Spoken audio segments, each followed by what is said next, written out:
ตอนนี้เขาก็ได้ย่างออกเฮ้ยทุกคนตัวนี้มันลั่นซื่อๆเบิ่งโนมันขวดกินมีแต่ว่ากับมาแล้วทุกคนนี่ขันตัวใหญ่กราบสบายดีเบิร์ดสู่ครูสู่คนยินดีต้อนรับเข้าสู่ซองเบายูวันนี้คอยกระไดออกไปยามกับดักคือเก่าและแต่ว่าวันนี้นี่ออกไปยามคนเดียว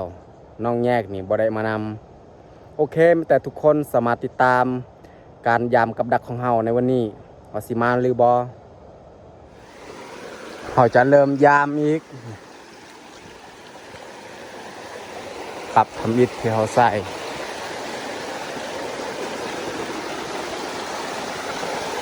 ถึงว่ามื้อนี้มันบ่ถึกก็เฮาสิบ่กู้เขาปะไว้อีก2 มื้อจึงคอยกู้กับดักตัวนี้เขาจะมาเบิ่งลังทำอิฐเลยยังคือเก่าโอ้แต่เขาสิเบิ่งเลยหลังที่2อีกโอ้คือเก่าหลังที่2หันก็บ่ถึกตอนนี้เขาก็ได้ย่างออกแต่ห้วยน้อยนี่เขาย่างออกแล้วแต่ว่าบ่ได้แต่เขาจะไปยามอีกกับโตเขาใส่ทางเบื้องนี้อีกเขามาย่ามนี่ก็อยากท่อแน่เพราะว่าเขาย่ามแล้วเมื่อวานนี่ก็บ่ได้มื้อนี้นี่ก็รู้สึกแบบขี้ข้านอยากมายามเลยเพราะว่ามันบ่ถึกบ่ถึกเขายามเป็นรังทำอิฐโตเขามายามอยู่นี่อันนี้ก็เป็นรังทำอิฐแต่เขาสิยามต่อไปเลย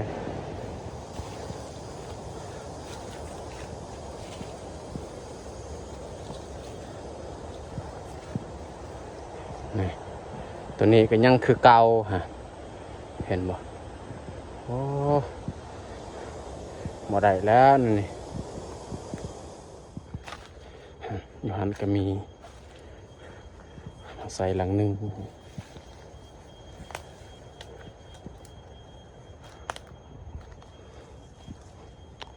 โอ้คือกันบ่ถึกโอ้ยหมดหวังแล้วอันนี้กำลังที่5ที่6แล้วเฮ้ยทุกคนตัวนี้มันลั่นซื่อๆนี่โอ้ตายมันลั่นซื่อๆตายแล้ว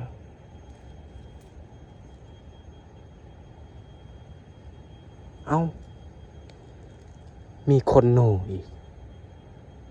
เอาแล้วขยันมันหลุดแล้วตัวนี้นี่โอ้เขาสีห่างไว้อีกอยู่นี่เขาห่างกลับไว้เรียบร้อยแต่เขาสียางไปยามหลังใหม่อีก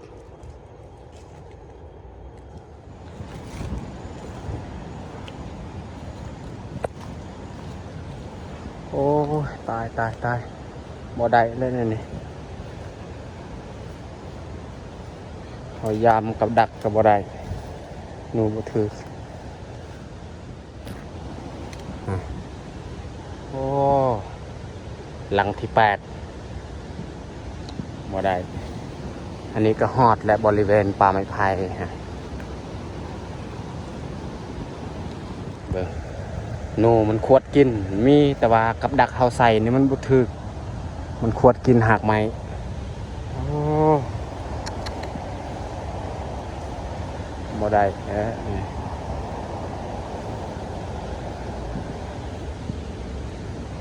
นี่หลังที่9คือกันบ่ถึก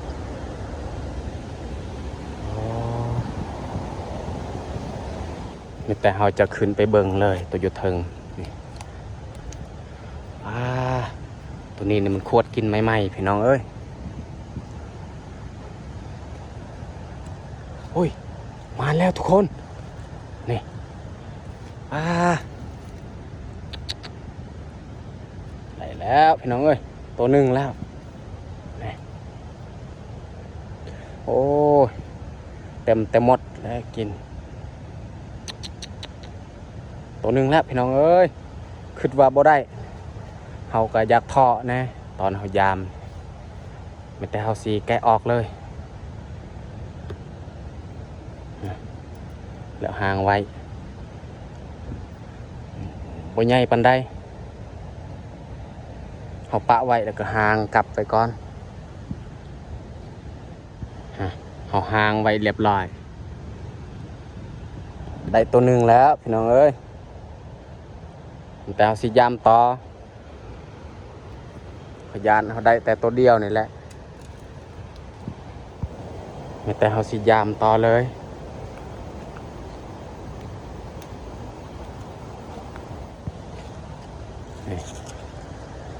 ตัวนี้นี่บ่ทึกฮะไม่แต่เขาสิยามเลย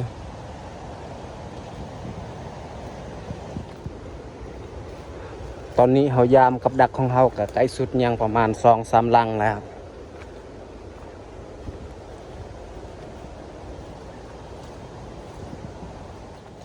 นี่ตัวนี้บ่ทึกพี่น้องเอ้ยไม่แต่เขาสิยามต่อเลยเรือลังสุดท้ายแล้ว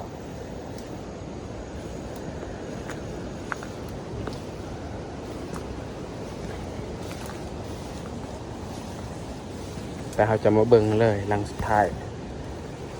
สิมานหรือบอ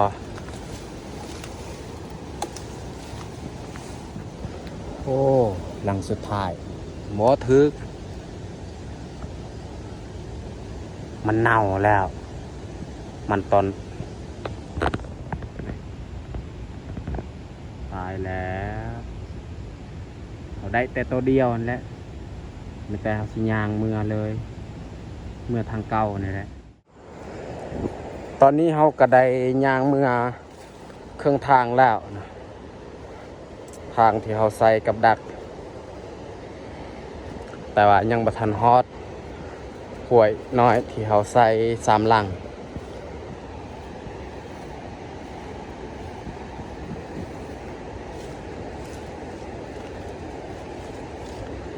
น้องแยกบ่ได้มานำนี่เขาได้ตัวหนึ่งเมื่อวานนี่น้องแยกมานำนี่บ่ได้พอโตก็เลยพาน้องแยกนี่ไปหาเก็บผักตามห้วยมื้อนี้นี่บ่ได้เก็บผักเพราะว่ามาคนเดียวนี่หาเก็บผักก็ยากเขาก็บ่ได้ถือ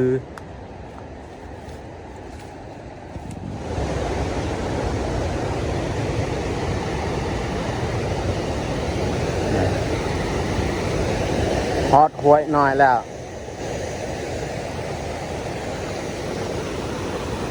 น้ำใหญ่หันคุณเพราะว่าเมื่อวานนี้ฝนตกแห้งเมื่อวานนี้ฝนตกหลายขนาด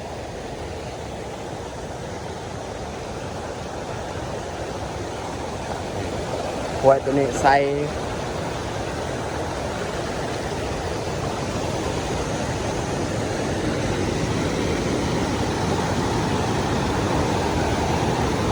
ห้วยตัวนี้น้ำยังลาย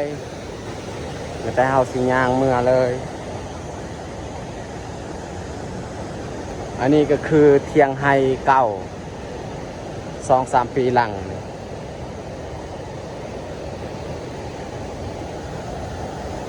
อันนี้ทางตัวเขายางเมื่อเขายางมาไม่เมื่อยนี่เขานั่งพักผ่อนก่อนป่วยน้อยๆนี่เขานั่งพักผ่อนแล้วจึงคอยยางเมื่อบานโอ้คิดว่ามายามเท่านี้ก็บ่ได้พอโต้นี่บางทีมื้ออื่นนี่สิบ่มายามเลยปะไว้2 คืนเลยเมื่อย่างคือกันแต่ว่ามื้อนี้นี่ได้ตัวหนึงก็เอาแล้วคันตัวใหญ่กับใครแน่นี่ มันยังน้อย ตัวแม่นี่จักเขาได้หรือบ่ยังบ่ทันหูอันนี้ลูกปีนี้มันเกิดปีนี้